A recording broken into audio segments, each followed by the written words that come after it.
Panel, putting all the clues together, who do you think this is? You're definitely somebody that has a ton of training. Yep. Based on what you look like and how you move, I'm thinking Olympic athlete. I'm sort of on the path of like a Marion Jones or a Hope Solo.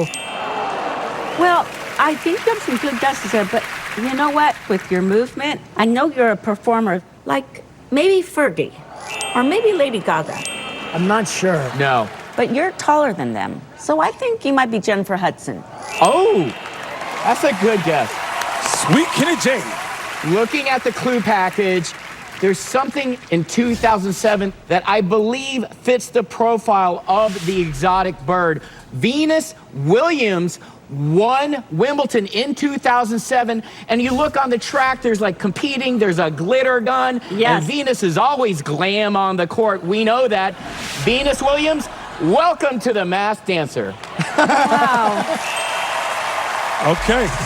Did our panel's exotic bird names have you flipping the bird at your TVs? Don't be shy. Use hashtag the Masked Dancer and tell us.